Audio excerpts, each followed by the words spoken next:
I think it's finally time to talk about NXT and how NXT is currently putting on better shows than the main roster. Specifically, I was about to say specifically Raw, but both Raw and SmackDown have been letting us down. NXT, when it comes to storytelling, when it comes to character development, when it comes to booking in general, it's just better.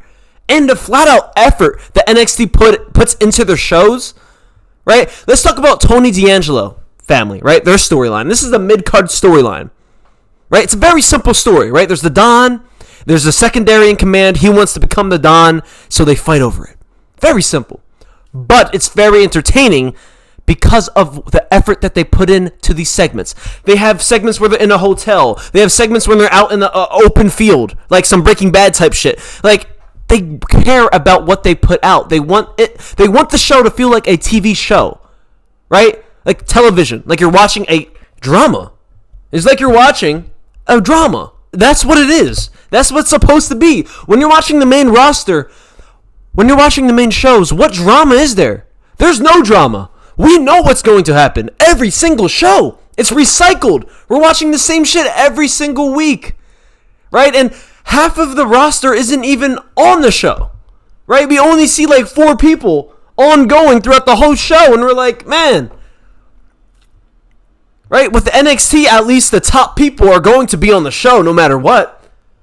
You're still going to see some random guy like Ashanti the Adonis. He's still going to show up and do his weird-ass shit. Now, NXT isn't perfect. There's some cringy characters. There's many cringy segments. But at least NXT, they try to go out of the ordinary. They try to be edgy. And I can respect that. The main roster, they don't try shit. It's the same recycled shit. So, at least NXT tries. Right? And that's why I give them respect. I give them way more respect than the main roster. And NXT has consistently had the best women's division in wrestling.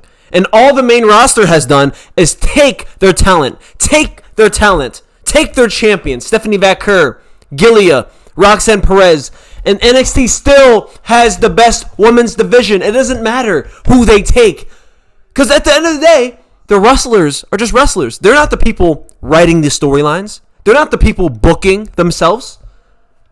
But the women's division in NXT still feels important. It's still the best division, right? They brought in a Mariah May. They have Jada Parker. They have Kalani Jordan. There's so much talent on this roster. And that's because they've built them in a way to feel important, right? You got Jordan Grace. You got Azaria. You got Sol Ruka. There's so much talent. And you know how in the main roster, there's some people that you're like, how come they're not pushing them, right? How come they're not reaching their full potential? They're not pushing them to become their best self, like an LA Knight, like a Drew McIntyre, right? NXT, that doesn't happen. Because if you have potential, they're going to book you in a way.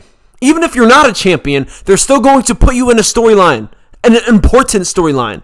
And I know nepotism and favoritism is always going to be in wrestling. But in NXT, it doesn't feel as important, right? You look at Obafemi. I don't think Obafemi has any relationships. Well, I'm going to say relationship. I don't think he has any family in the wrestling business that helped him to get to this spot. He put himself here because of his talent and his physique and what he brings to the table.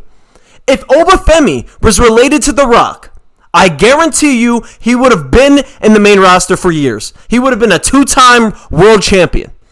We got the WWE pushing people like, not even pushing people, but giving opportunities to people like Jeff Cobb, who the fuck is Jeff Cobb? Who is he? I haven't seen him since he came to the show. What is he doing? What is his character? You know, this is the thing with the main roster. They bring in people, and then they don't know what the fuck to do with them. They're like, oh, we need to bring someone who looks Samoan. We need someone to fit in this bloodline. They grab some random guy. They don't know what the fuck to do. And let me quickly rant about something. I want to rant about Seth Rollins' new faction. I hate it. I am not enjoying this faction at all. I thought we were going to get 3 characters that were equally as powerful, that all had ambition, but no, that's not. We just get Seth Rollins and 2 bodyguards. That's literally what it is. And the thing that pisses me off, the last time he saw Bronson Reed, he was beating up Seth Rollins, and now he's his bodyguard. And they didn't tell the story. They didn't make it make sense. That shit pisses me off. And let's talk about Braun Breaker, and this goes with the NXT talk, right? When you call up someone from NXT, That's when you can be a bodyguard. You can be a lackey. You can be anything. You can be a fucking barber. You know what I mean? Like, you can do anything because you're just getting called up. The fans don't know you yet. So you build yourself. You start from the bottom and you rise. But what did they do with Braun Breaker? He goes to NXT. He comes up from NXT. In a week or in a month, I don't know how quick, but it was pretty quick, pretty fast. He became the IC champion. And was the IC champion for a couple months. And now he's a bodyguard for Seth Rollins. And obviously, this is I don't know about obvious, but some people may say this is a level up. He's in a higher storyline. He's an important storyline. He's with someone with the Money in the Bank. What are his ambitions? And this is why Triple H needs to do a better job with these new NXT guys. When you first call someone up, like look at Carmelo Hayes, right? They brought him up, he was wrestling Cody Rhodes, he was wrestling Randy Orton, but there was no real story. There was nothing behind it. So he was wrestling these top guys for no reason, losing, and then he kept losing. Then he kept losing. And then he had him in a 7-game series with Andrade, a meaningless character. Right? Look at Andrade now. Meaningless. Nothing Andrade does means anything. It doesn't mean shit. Same thing with Carmelo. Now, back to NXT, right? I feel like one of the main reasons why I enjoy NXT so much more is that it's only 2 hours compared to 3. It's way less filler, right? I'm not trying to sit through a 30-minute match of fake wrestling. Right? I'm not trying to see a filler segment that doesn't really matter to the storyline, to any storyline. You know? Like, I want to follow along with the story. I don't want any fucking filler in a wrestling show. I'm not trying to watch a 20-minute match of Kairi Sane versus Michin. Right? And there would be no storyline to it. They would just throw them in a match. Oh, do this shit. Make sure it's 20 minutes long. Like, no one's here to watch that. But there's still some people that would chant, "This is awesome." There's still people who would do that. And those people are just begging to get mediocrity. So, you can't even help them.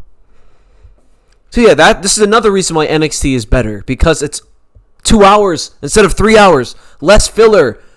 Most of the segments you're getting actually matters. You're not getting some dumb, recycled Judgment Day segment. You don't get that. Now, SmackDown is coming up soon, so I will be reviewing the show pretty soon. Now, hopefully it's a good show, but I think we know it's just going to be another recycled SmackDown. If you enjoy this video, drop a like, subscribe to the channel, and I catch you guys. Peace out.